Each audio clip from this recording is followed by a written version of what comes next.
Welcome to the download. Today we're joined by Nick Verykios. Hey, Ronnie. Nick is a very well-known IT industry figure. He's an ARN industry Hall of Famer. He's built businesses, he's sold businesses, he has an incredible philanthropic nature, owning 4 orphanages around the world, or setting up 4 orphanages around the world. And really just a very interesting man to talk to. So I'm sure you're going to enjoy this discussion. Nick, mate, welcome. Thank you, mate. Welcome. Good to be here. We've known each other for a long time. It's nice to be sitting on a couch having a chat. Yeah, it's a good long time. It's a good long time. Indeed. We always have a great chat, and I think we're going to explore some good content today. Absolutely. I feel it. Well, let's see how we get on then, shall we? Yeah. So tell me, Nick, tell everybody a little bit about you. So I'm currently the managing director of an organisation called Arrow ECS, which is a company that came from Distribution Central that I sold with my business partner Scotty through just over a year ago. That's what I do for work. Outside of that, I build orphanages around the world. I work with troubled youth through suicide prevention organisations. I raise a family. I love to surf, and I'm a musician. So among all that, there's always time for everything, including sleep and fun. Enjoyment, but that's me in a nutshell, mate. That's fantastic. And what would you say your biggest achievements have been from a business perspective, Nick? From a business perspective, yeah, that's kind of secondary, and I hope you take it the right way. The achievement is completely building some sensational careers. You know, there's some amazing people out there that have had an opportunity to do probably what they never would have been able to in the normal milieu of an Australian business culture. And there's some fantastic people out there that I'm just so proud of. That's success for me. That's been amazing. So would you define that as being your why? Like, how would you define your why? My why is probably my wow, and that is, you know, from a child, I was always criticised for being a huge daydreamer. But I kind of wasn't in no man's land. It was just the wow or the awe. So my wow is my awe. I wake up and, you know, I look around and the stuff that's going through my mind is like, wow. But being able to exercise it, giving yourself permission to be able to exercise and work out where that's going to go, because that's, you know, our innate creative impulse, all right? And if we get in the way of that with a tablet, or get in the way of that with a lecture, or get in the way with that with a no you can't, because there's no mental picture for don't, all right? So to get in the way with a don't is my anti-why. My why is everything other than that. Okay, so it's all about what you can do. Yeah, because... And appreciating what's around you and making the most of things. Yeah, and I'll take that one step further, Ronnie. It's what you should do. It's not what you can do. You pretty much do anything. That's true, all right? And all you need to do is either get skilled up or fizzed up or whatever, all right? You can do anything. Anyone can do anything. It's what you should do. And that comes back to purpose, right? Being able to wake up and that wow turns into something that's purposeful. It eliminates stress. You know, no one ever got stressed by doing too much or too little.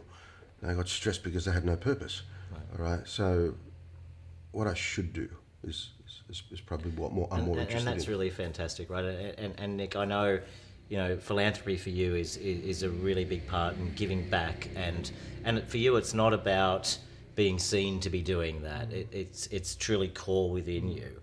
You know, from a business perspective, what do you think a business's role is in philanthropy? I can't lecture or preach to that point. What I'll tell you is what it means for me. Business to me was a means that I discovered to be able to create what I needed to do, the money, to be able to create the orphanages and the other things that I do. All business does is play that role.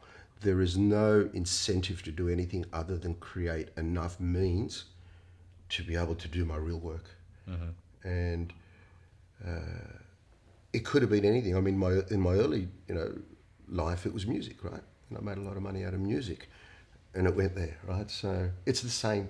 Tell us a little bit about your music background, because I think that's fascinating too. It kind of happened by accident. I used to write a lot of poems when I was young, and no one ever wanted to read poems, right? I don't know why I wrote poems. To this day, I can't tell you why I wrote a lot of poems, but I had to turn them into songs so that people could listen to them because I really actually thought I had something to say.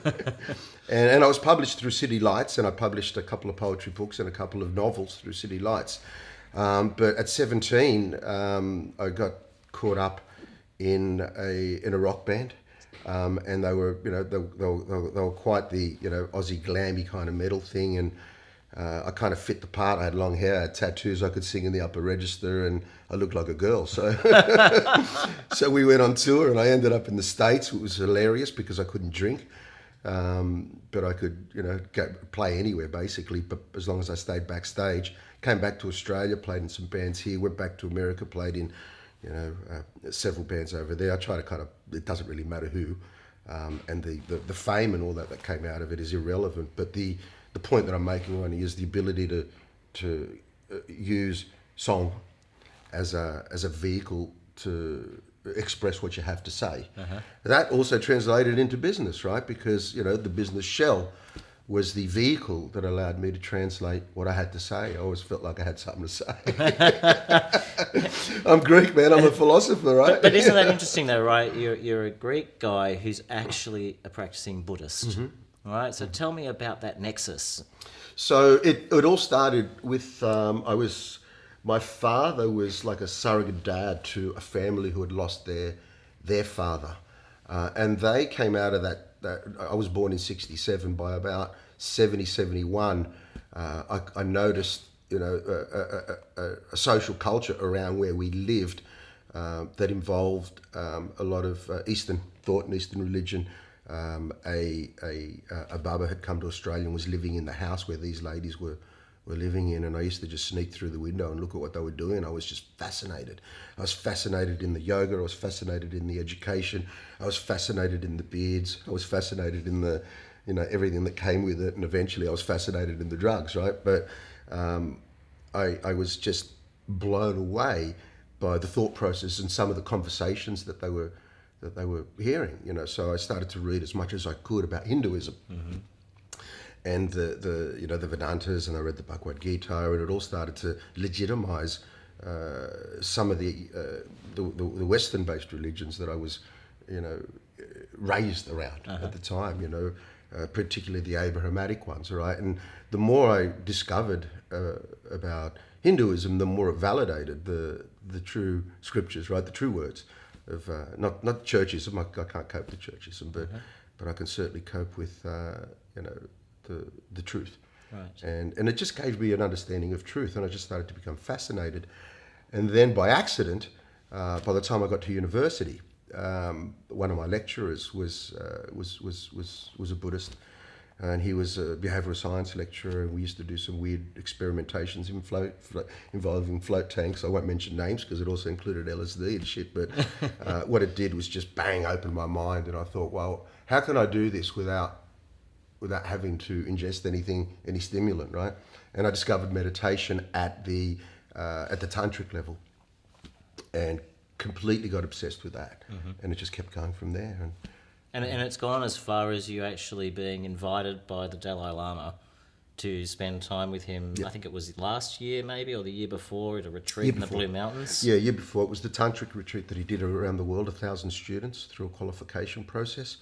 And I was lucky enough to do the Australian leg, there were about 150 of us. And it was just a qualification through various teachings over your life, that and the ability to teach certain things as well. I would never consider myself a teacher. He calls me a teacher, but I would never consider myself a teacher. But probably more a pundit than a teacher. But it was a great privilege, but it came by accident as well, because what he's wanted me to do is write a book, or write a guide, or write a teaching process of how I handle youth suicide. Because I trained in psychology and also trained in Buddhism and Buddhist mind science and the Mahayana traditions, as well as the Tantric traditions, being able to put that together. Because see, in the West, we lost spirit, a long time ago. And in the East, they don't have psychoanalysis, right? So never the twain shall meet. Different people are screwed either ways. When you put them together, you get an ability to be able to actually snap someone out of something really quick. So I always get the worst cases, when the shit has really hit the fan, and within an hour I'm able to actually get them functioning and That's and incredible. going for it. That's incredible, And that's what he wanted to. I imagine. I mean, one of the questions I wanted to ask you is what energizes you. I imagine you must get an amazing amount of energy out of that and having such an impact on people. But generically, Nick, what else energizes you? Well, physically, it's through a lot of meditation. How often do you meditate and for how long? Depending on the time of the year, I usually meditate for an hour a day, and I will sacrifice sleep for meditation if I have to, because it's a lot more refreshing. But sometimes during the certain practices in the year, I could be meditating 8 hours. I could be meditating 24 hours. Wow. I could be meditating 3 days in a row. Just depends on the time of the year and the kind of practice that I'm doing. It all matters when you're following a tradition or a path. But I'm not a ritualistic kind of guy. I meditate. Sometimes I'll meditate. Don't necessarily have to be in some kind of lotus position or anything like that. I could be sitting here right now talking to you and meditating. Really? It doesn't. I don't follow the traditions. I follow the benefit. That definitely gives me a physical surgence, but from an emotional point of view, it's love. It's just it's all based on love. It's based on the standing in your truth and knowing that through unity I can love anything. I can love this moment as much as I can love the cigarette that we just had. But it's just through unity, Right. and knowing that everything that I do has to ensure that I minimize separation, because that's where pain comes from. Separation, feeling isolated, feeling lonely, and that's why people are suicidal. That's why people fail. Which is interesting. Last night I did the CEO sleep out. We were talking about that before we started here, and there were 3 individuals that came and told their story, and the consistent theme across there was loneliness, lack of love, lack of appreciation, and having no one who cared. Yeah, that's what the Buddha said. Right. Okay. So, Nick, from a value perspective, what are some of your core values that you live by and that you bring to business and try and inspire others with? I think the first one is truth, and making sure that people stand in their truth. Truth's a beautiful thing. It's gorgeous. It should be celebrated, but it needs to be discovered. And it's usually discovered by getting rid of things that you never had. All right, so that's pretty easy. Tell me more. So, you call it baggage. A lot of people call it baggage. Some people could call it a need to learn. For me, we live in an age now, and the generations that are really coming through school at the moment are so privileged because of it. Where content is everywhere. The education system is based on a very, very old, Jesuit-based system of the person who, and it's even worse. It's he who, which is disgusting, right? But the person who remembers the most wins, right? And if you look at, we celebrate our kids. They get great marks in the HSC and great ATARs, right? Where the fuck is the thing that says they're a great person? Yeah. All right, because that's what we're proud of. All right, are they a great person? Not did they, attain a 99% ATAR? Because anyone who remembers the most wins, right? Yep. But that doesn't translate in the real world, right? So truth is not the ability to know a lot, because Mr. Google worked that one out for us, right? We have access to anything we want to know. It's reasoning, all right? It's the ability to think critically, all right? The sexy word for is philosophy, right? But it's truth. It's the ability to question and continue to question. And that's where you find truth. As soon as you find truth, you find the answer to what a customer wants. You find the answer to what a vendor wants. You find an answer to what a staff member wants or a stakeholder wants. And that is basically giving them something that they can't do without. Right. And that's what value is, right?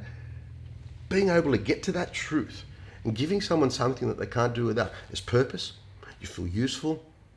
They get what they want, and it's a beautiful position. And it's a situation of unity, it's a situation of love, and it's translated into money, all right? But that's truth, all right? And that's real business. And I can tell you right now, I've built and sold 3 successful businesses that way. It works. It works. There's no, in my mind, there's no question. And I'll tell you, you would have the naysayers who are watching this or listening to this in our podcast, and they'd be saying, "Oh, Nick's a bit earthy." And what you've done is you've actually shown that having that, what I would call more grounded view, actually can translate into true business success. If the truth is earthy, so be it. All right. If the truth is metal and steel and glass, so be it. As long as it's the truth, And the naysayers are right in what they're saying too, because that's their truth. You can't sit there and take my dream and make it yours. You're just going to be a shy imposter or a lesser version. All right, you can't take my truth and make it yours. And this is why I don't believe in objectives. In rule number one in business: let's set a whole set of objectives. And where do objectives come from, man? It's borrowed from everyone else's dreams, right? Yeah. And we're just trying to do better versions of someone else's. All right. So But what do about you over do there? then? If it's not objectives, and that's traditional way businesses run. Set the objectives, set the goals, know where you want to get to, etc. And it's important to have a vision. And in a previous podcast we were talking with somebody who was speaking how important it is to have a vision and have everyone aligned to that vision, right? Which is perhaps a little bit different to the objectives, but objectives are somewhat goal, somewhat vision type. If you're not doing those, what are you doing, and how do you get that unity across your team, in the workforce? Ronnie, you nailed it. It's vision. Right. That's it. It's vision. If you start to talk to your stakeholders about your vision, where you want to get to, it's your dream, right? Right. It's your dream. And if you have hired really clever people, really intelligent people that could reason with that vision, they'll work it out, all right? And they'll do it with integrity, and they will give their customers and their suppliers exactly what they need, all right, by interpreting that vision their way, all right, and letting them shine, Right. all right. And I can tell you, I've got 190 people who would agree with this, and And no doubt countless more. And statistics are a wonderful thing. You could throw it around, all right? I'm a distributor, as you know, and we've got somewhere between 80 and 100% market share in every vendor that we represent, all right? And that's unheard of in the world. Absolutely. All right? It's unheard of, and that's the way that I created it. So anyone who's listening to this and thinks that I'm full of shit, fuck you, because I've got 190 people that have got to sleep well on my watch. Absolutely. All right? And they've got a their bunch of people who've got to sleep well on their watch, and it goes on and on and on. I can't be mucking around with concepts, and I can't be mucking around with, you're full of shit. I've got to be mucking around with truth and reality, and the reality is all the things that I'm talking about. I don't have the time, I don't have the patience to be playing with anything else other than my truth. But for God's sake, don't take my truth and make it yours. It won't be yours. Find yours. Find yours and execute on it that way through vision. All right. And that vision turns into reality very, very quickly when you're not telling people what to do, but letting them do it and them coming to you. All right. And then investing in the way that they want to do it, investing in the way that they want to execute. All right. And so there's a very, see one. very important, subtle but important message in what you're saying, which is hire people to do a role, let them do their role, show them where you want to go, and let them take you there, rather than feel like you have to pull them along. Spot on. Right? And to me, that's the art of leadership. Yeah. Right? They always say a good leader doesn't have the answers. They just know the right questions to ask. Yeah, look, I can only agree, but I would again take that one further and say it's the art of vision. All right? It's the art of vision, because otherwise it just becomes a word. And you can fill the execution of vision through particular roles, and leadership is just one of those. It's not it's one of the critical aspects. All right, non-hierarchical. Right. So what are some of the others that you would include in there? You need executors. You need people who are damn good at executing. Yep. All right, and they're not that interested in leadership. They're just interested in precision execution. You need accountability, people who are responsible for accountability and making sure that this all leads to where the vision, and I'm not talking about accountability in terms of financial management. Yep. All right, that's an outcome. Do what you say you're going to do. Own your shit. Correct. And that ownership of execution is accountability, right? You definitely need that, but you also need assessment. You need those who, the police. Yep. You need assessment. It's different from accountability. It's, is this all in vain? Yeah. We actually is get this all in vain? What? The so what factor, right? Yeah, correct. And I think that policing really talks to purpose, and it just keeps you on that path of it. Is this a useful purpose, right? And so in hiring people to become part of that and to share your vision and to go places, what are some of the key things you look for? Like, I know you could say truth, but how do you find that when you're interviewing somebody? You have a conversation. What's what we're doing now. Very rarely am I in an interview situation where I'm asking, where do you want to be in 5 years' time, Right. and all that jackhammer stuff, right? That people prepare for. All right, they've already worked that out. I don't need to go through that with them, and I don't need to hold them accountable in an interview, with what they've already worked out. It's you have a conversation to try and understand is what we're trying to do. I'll do a lot of the talking, and I'll explain the vision, I'll explain the process through vision, and is that something you want to do? Is that something you want to be part of? The fact that you're in front of me means you're already good at what you do. Yep. Right? Because someone better than me has qualified it. Do you want to be part of that? So it's them interviewing me.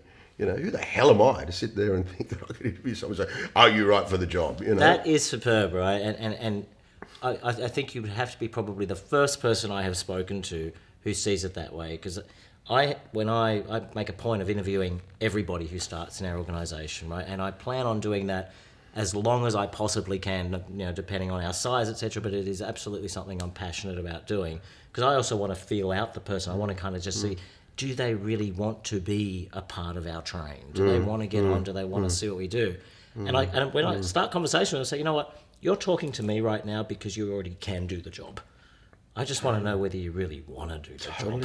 Right? Yeah. And I do. I speak more than they speak. And I warn them of that too, because people come into an interview, oh my God, I'm meeting the CEO. Good on you. Yeah. They're all nervous and whatever. It's like, sit down, just have a listen for a while, right? And you can feel it out. Yeah, it's critical. It's critical because they're going to give us a hell of a lot more than we could ever give them. Absolutely. So turn up for them. Yep. Turn up for them and continue to turn up for them. And that's not by walking around. For me, it's not by walking around remembering everyone's name and all that. Man, I've got the worst, memory ever. I can't get around my suburb, without a GPS. That might have been the float tank things that might have affected that. But I've got dyslexia. I've got acute Tourette's. I've got all that shit, right? So the traditional stuff is never going to be my forte. I'm not going to walk around shaking hands and kissing babies. I'm going to sit there and grab people and say, hey, let's have a chat. Let's have a chat about something. Remember when we talked about this in the interview? Or remember when we talked about that in that meeting? Or remember when you said that to that person then? Yeah, I remember that. Let's see where that's going to go.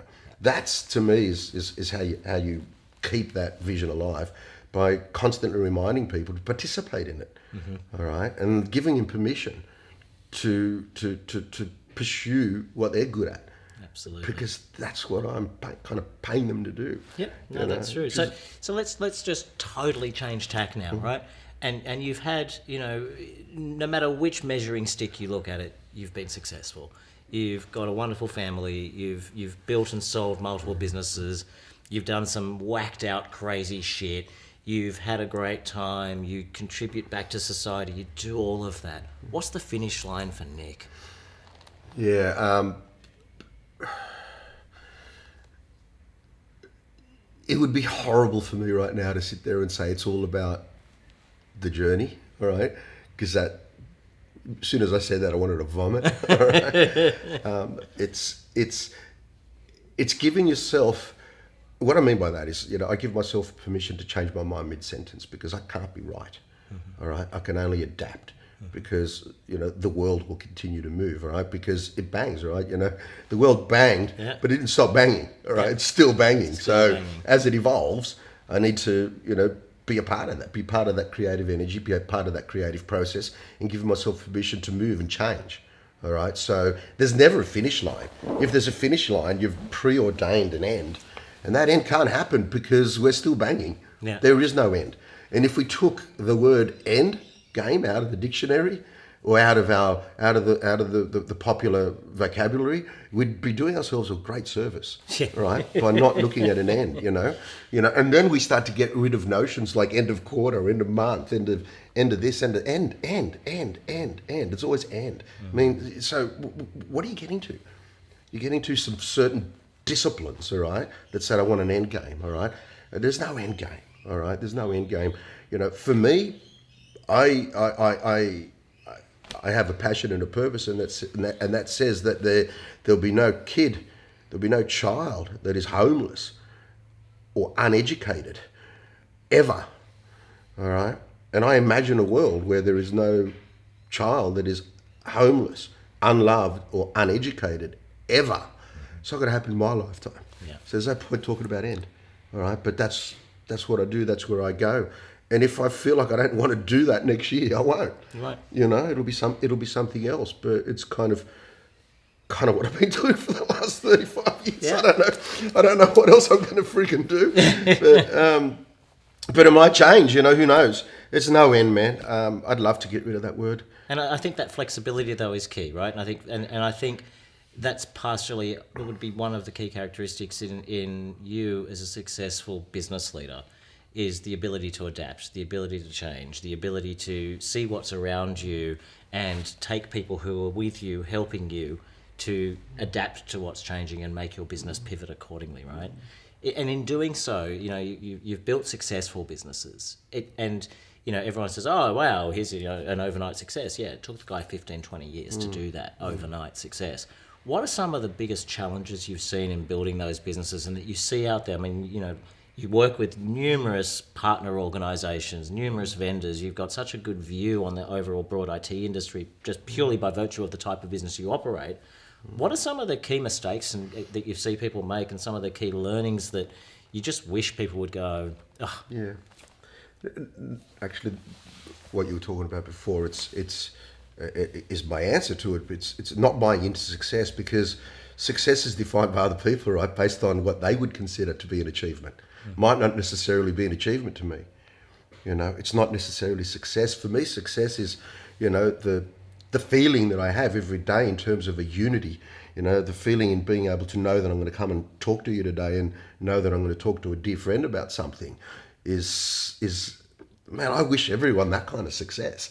You know, looking at my daughter's eyes every morning and I know she loves me back. That's success. Yeah. You know, that's success to be able to have a family that is love based rather than duty based or promotion based, or, you know, this is better than that. Someone else is going to define that as success.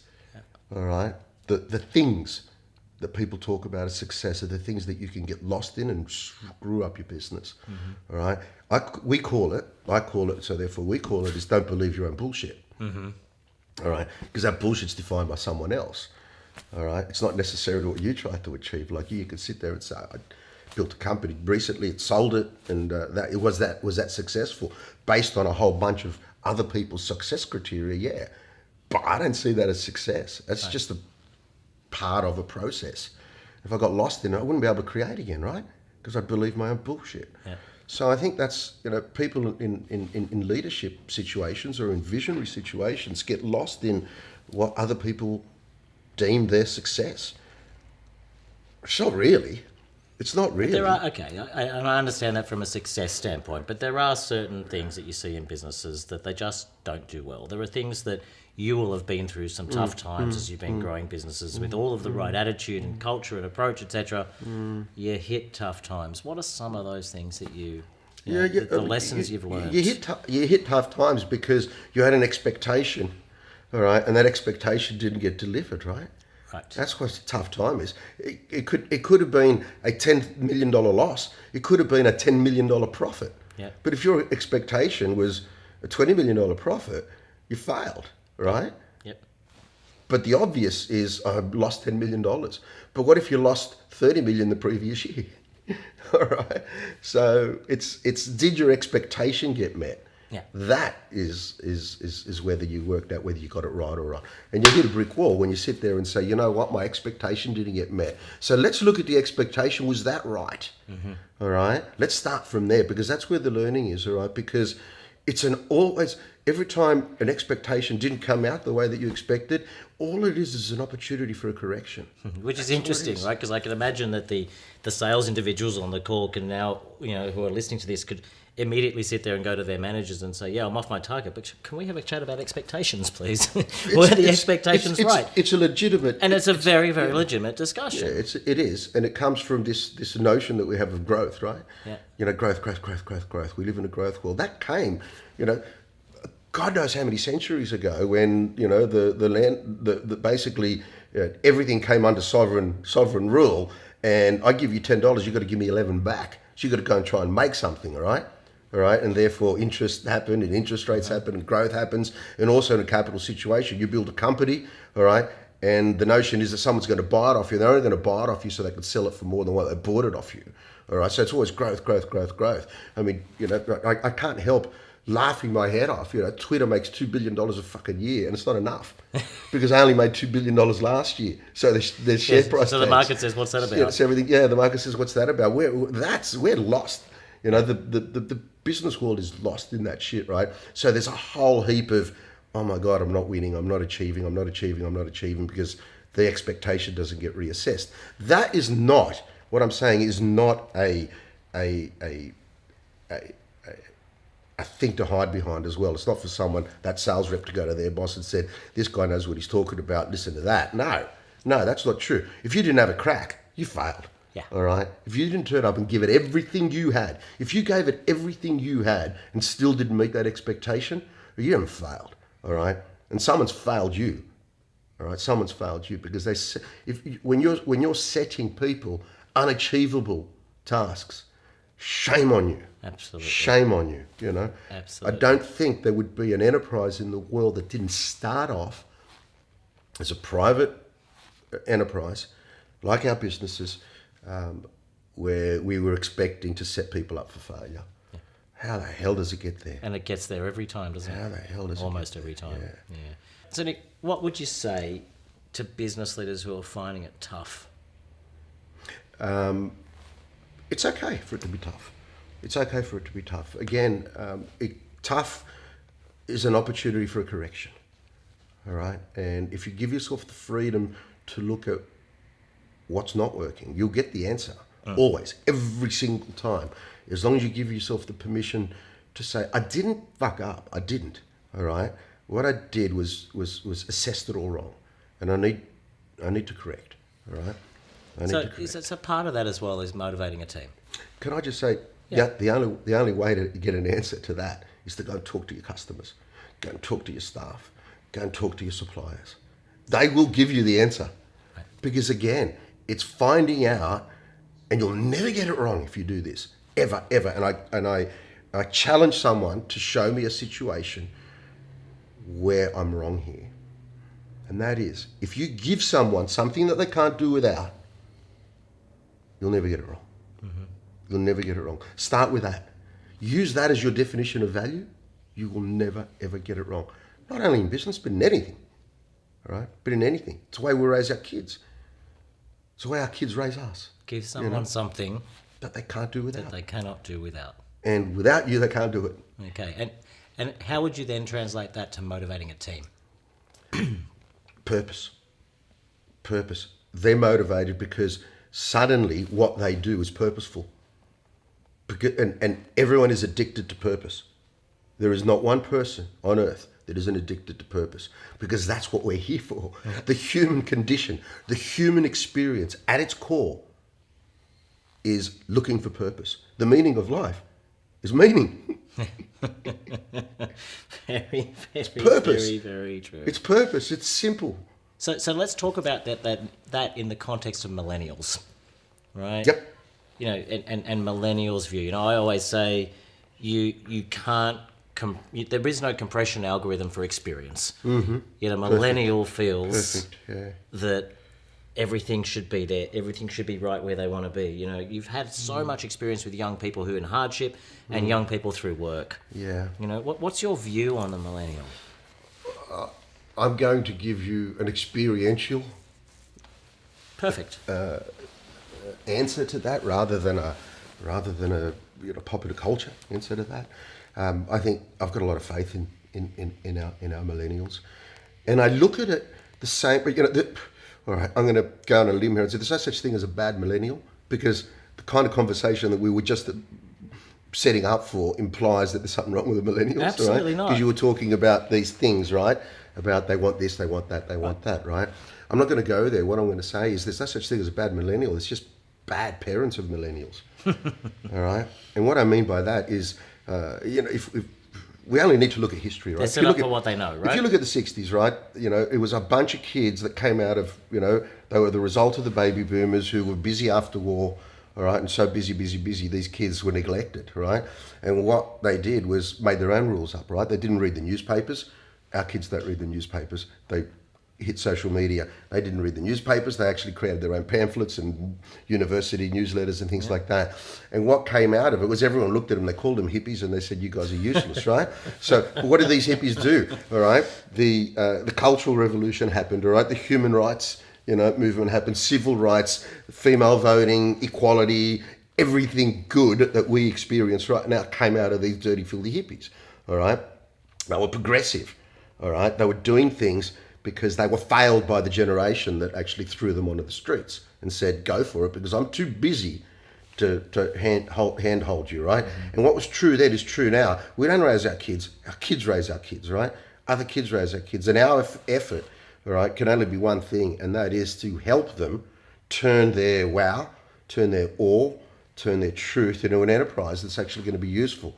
And I've got a lot of faith in that. They were kind of neglected the same way as the children of the 60s, because we just got so busy being focused on in a month, in a quarter, end of year, end of this, end of that, not wanting to fail, and making sure that a success for them was a good ATAR.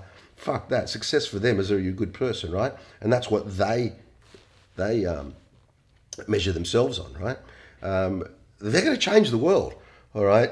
We need to participate in their ability to do what the kids in the 60s did, all right? And make sure that we're not left behind, right? Like everyone else, all right? Because those dirty, filthy hippies, they didn't only do things from a civil rights movement point of view and equality and all that kind of stuff. They created companies like Apple, and they created companies like Microsoft, and they created companies like Tesla, and they kept doing stuff. And if you look at the Northern European nations, so progressive, came out of that.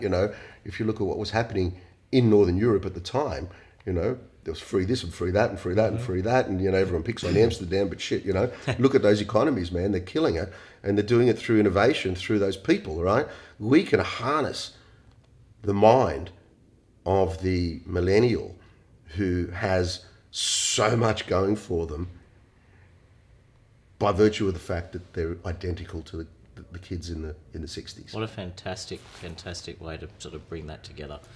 So we're speaking a lot about, varying different topics here today, right? And I knew when we sat down to talk that we would never follow a guided path, sure. Right?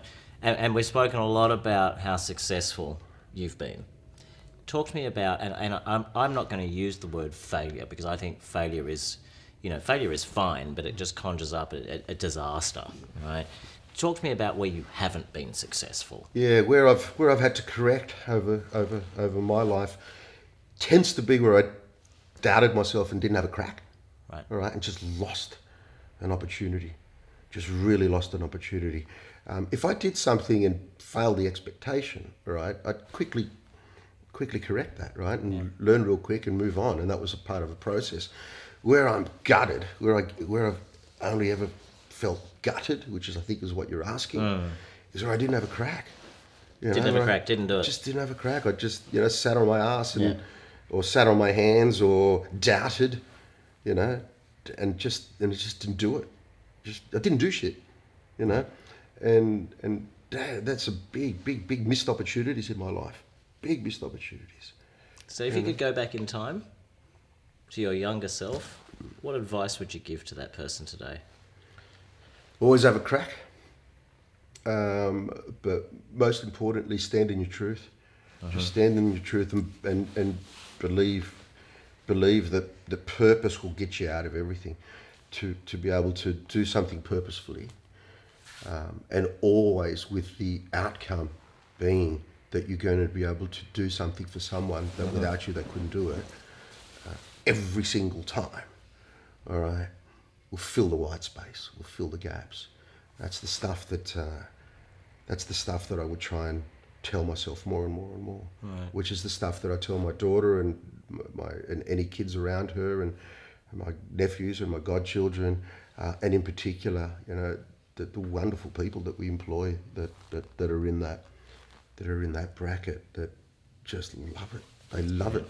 They love being given permission to know that what they're doing is okay rather than criticised. And I think that's something you said before, right? You give yourself permission. And I think it's important that those people that, exactly as you say, the younger generation, that they feel they have got permission. They can go and do what they want to do. Yeah, absolutely. Because all these things, they don't only create good businesses, they create good families, they create good, social groups, they create good communities, they create good everything, all right? But from a business point of view, why say we're a family when you don't act like one? That's just wrong, right? Why say, I want you all to achieve this by this time. Tell them how they're going to do it, and then when it doesn't happen, blame them. You just told them what to do. Take some freaking responsibility, or don't. Be smart. Don't give them the freedom and the responsibility to deliver really well for you. You could be surprised. Yeah, that should be business 101, but it's not. It's death by hanging. And I'm sure there are people listening to this going, I want to call bullshit. I want to call him full of shit, but his track record doesn't say it. Yeah. So it must be driving a lot of people crazy, The right? proof is there. The proof is absolutely there. Yeah. There's no question. So Nick, tell me, how do you want to be remembered?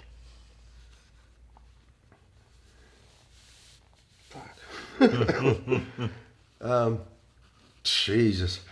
I don't know. A rebel. A rebel. Love it. Love it. Tell us a funny joke, Nick. Tell me your favourite joke. I'm the worst joke teller. Come on, tell I'm me the your worst joke favourite teller, joke. but I was told. Come on, there's a lot of stuff you've told me that's very funny in the years we've known each other. I think jokes are in the moment, like anything, they're in the moment. And on Monday, I just took you right out of being where you want to be remembered to tell us a joke, right? on Monday, a friend of mine, he came up to me and he goes, "Hey Nick," he goes, "Why do kamikaze pilots wear helmets?" And I went, It's a good question. I looked at him and he goes, "Yeah, why?" I laughed for about an hour. It's true, right? I thought it was the funniest thing I'd heard in years. Very, very true. That's my joke. It was so funny. No, I think that's great. And you know what? Sometimes being in business is sometimes like being a kamikaze pilot, where you get out there and you put your helmet on and you kind of hope for the best, knowing that it might end up terrible. And Why do we put a helmet on when we know the shit's going to happen? We know it's not going to help, you know. How clever was that? What you just said, these things we surround ourselves with, it's not going to help us. Yeah. But That's what we do.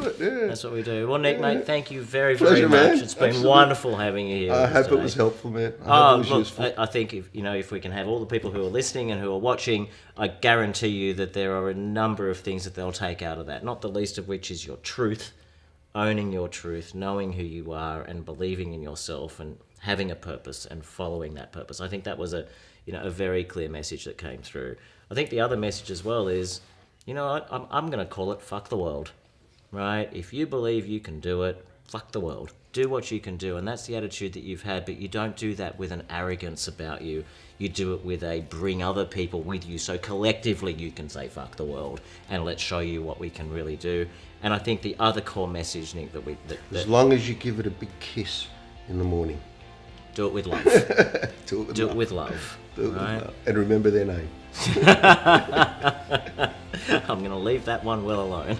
And I think now that you've made me forget about what I was going to come up with as my third thing for you, but there is a third thing, and if people are going to watch this, they will have taken out at least 3. I guarantee you that. Well, I certainly hope so. I hope so. No, that's wonderful. Thanks very much. Pleasure. Thank you.